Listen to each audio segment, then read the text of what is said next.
पूरे साल भर कुछ नहीं पढ़ा या थोड़ा बहुत कुछ पढ़ा है। बट अगर मैं आप लोगों को बोलूं कि आपको 14 के 14 चैप्टर्स पढ़ने की जरूरत नहीं है, आप सिर्फ कुछ चुनिंदा चैप्टर्स पढ़ के भी 80 में से 40 से ज्यादा मार्क्स स्कोर कर सकते। इन 5 चैप्टर्स के अलावा मैं आपको 3 ऐसे चैप्टर्स और बताऊंगा जो बहुत बहुत बहुत ज्यादा इजी है। ग्रेड 11th मैथ्स में आप लोगों के पास टोटल 14 चैप्टर है एंड एग्जाम सर पे है। बट बहुत सारे ऐसे स्टूडेंट्स होंगे जो अभी इस टाइम पे मेरी इस वीडियो को देख रहे हैं, जिन्होंने पूरे साल भर कुछ नहीं पढ़ा या थोड़ा बहुत कुछ पढ़ा है। ऐसे में एग्जाम का सबसे ज्यादा डर और एग्जाम का सबसे ज्यादा प्रेशर आप जैसे बच्चों पे है, जिनको अभी के टाइम पे शायद उतना नहीं आता या फिर कुछ भी नहीं आता।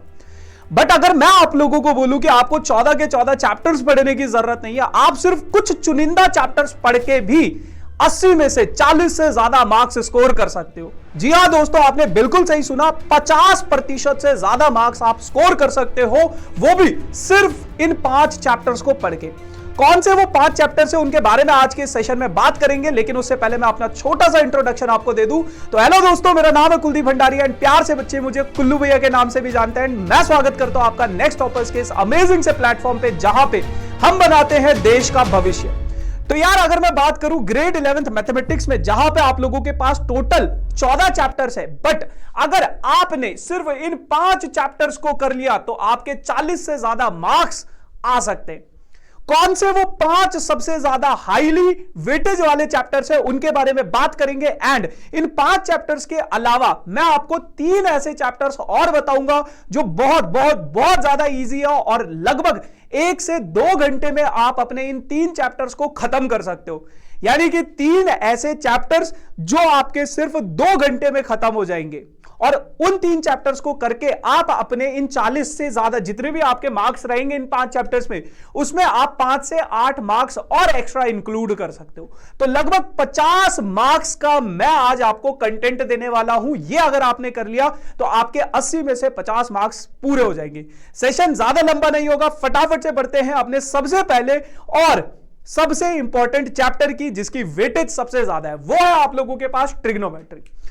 ग्रेड 11th में आप लोगों के पास जो ट्रिग्नोमेट्री का चैप्टर है, वो आप लोगों के पास बेटा 9 से 10 मार्क्स का रहेगा। अगर मैं इसके इंपॉर्टेंट पार्ट्स की बात करूं कि कौन सी ऐसी चीजें हैं जो इस चैप्टर में आपको फोकस कर रही है, देखो यार, trigonometry is all about your formula.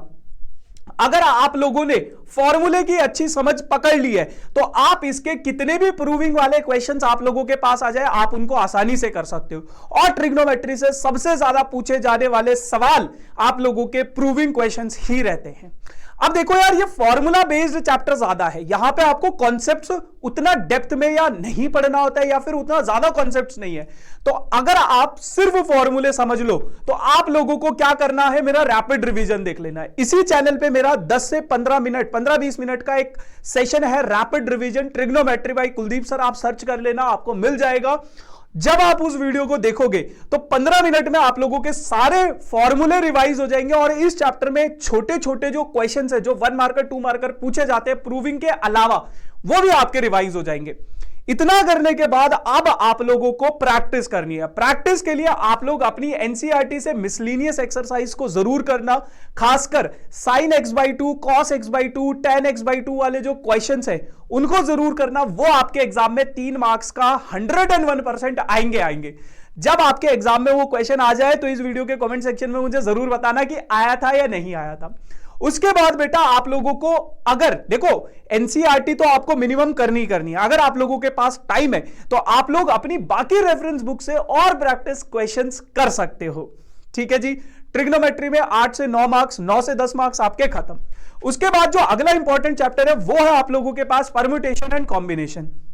देखो यार, परम्यूटेशन एंड कॉम्बिनेशन बहुत बहुत ही ज्यादा कॉन्सेप्चुअल चैप्टर है। ऐसा कहा जाता है कि यार, अगर आपने इस चैप्टर से पूरा का पूरा पढ़ भी लिया, एनसीईआरटी पूरा पढ़ लिया, बहुत सारे क्वेश्चंस भी प्रैक्टिस कर लिए, लेकिन अगर एग्जामिनर ने थोड़ा सा भी क्वेश्चन को ट्विस्ट कर दिया और अगर आपको कॉन्सेप्ट्स की क्लियरिटी नहीं है तो आप इस चैप्टर के सवालों को नहीं बना पाओगे। तो सबसे पहले मैं अगर आपको इंपॉर्टेंट क्वेश्चन बता भी दूं, बट अगर आपके कॉन्सेप्ट्स क्लियर नहीं है तो आप इस चैप्टर में कुछ नहीं कर सकते। कुछ नहीं कर सकते। तो सबसे पहले आपको अपने कॉन्सेप्ट्स को क्लियर करना ही पड़ेगा। कॉन्सेप्ट्स क्लियरिटी के लिए इसी चैनल पे मेरा रैपिड रिवीजन नहीं देखना है, इसी चैनल पे मेरा वन शॉट वीडियो देखना है जिसमें मैंने लगभग 2 घंटे में आपको इस चैप्टर को समझाया है। आप वहां से अपनी कॉन्सेप्ट्स की क्लियरिटी करो, कॉन्सेप्ट्स को समझो, कॉन्सेप्ट्स को समझने के साथ साथ वहां पे आपको कुछ इंपॉर्टेंट क्वेश्चंस मिलेंगे। वो इंपॉर्टेंट क्वेश्चंस अगर आपने कर लिए तो वही सवाल आप लोगों के एग्जाम में छप के आने वाले।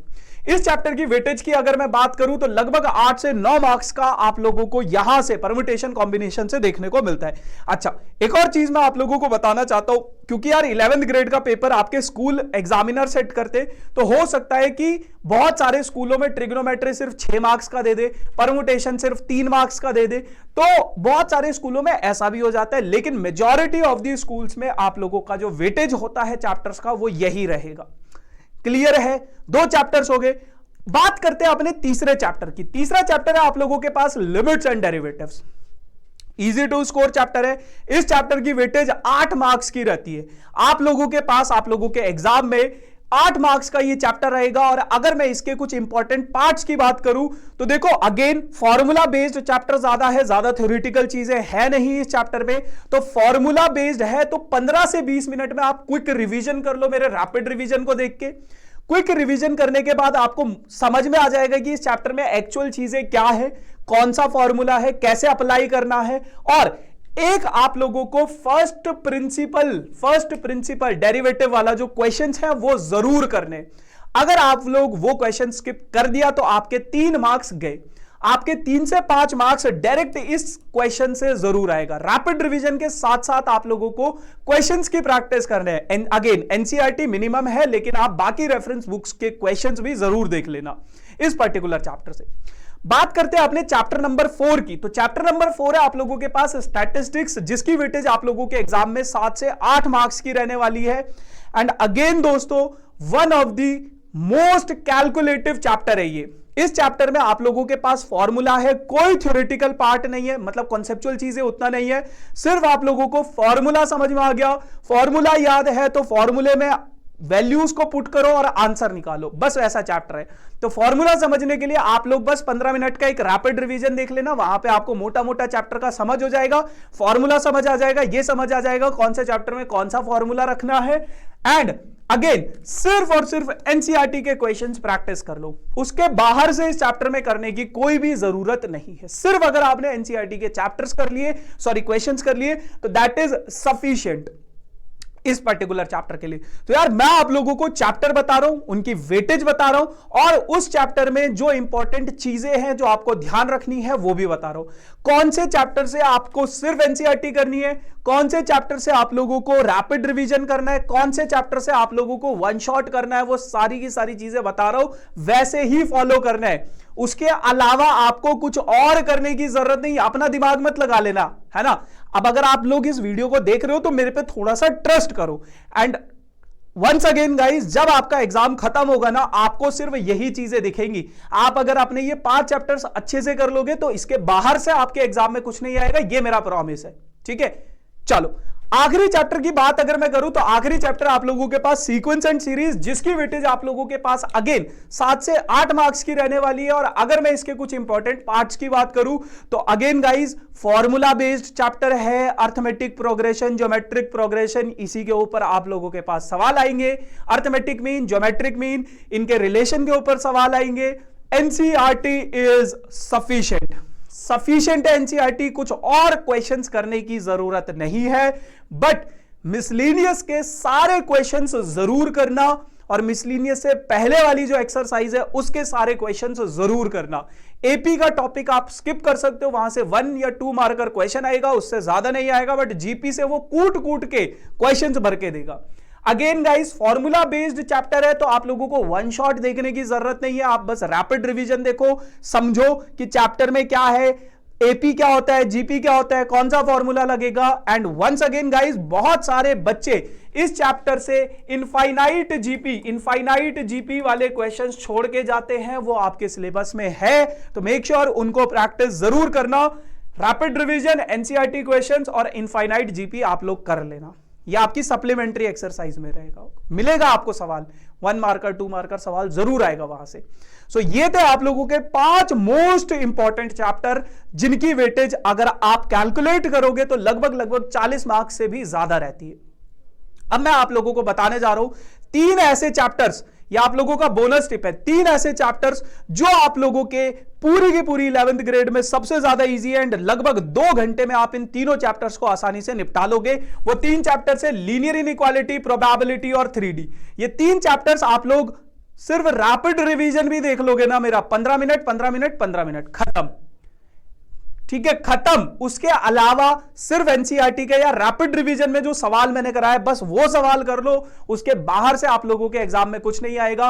एंड इन 3 चैप्टर्स की वेटेज की बात अगर मैं करूं तो 5 से 8 मार्क्स की वेटेज है, तो लगभग आप लोगों के 80 से 50 मार्क्स मैं आपको बता रहा हूं आज के इस सेशन में। एंड अगर आपने इतना कर लिया तो 50 मार्क्स कहीं नहीं गए। So yes guys, this is all about for this session and अब हम मिलेंगे किसी नए सेशन में नई कहानी के साथ। तब तक के लिए टाटा बाय बाय।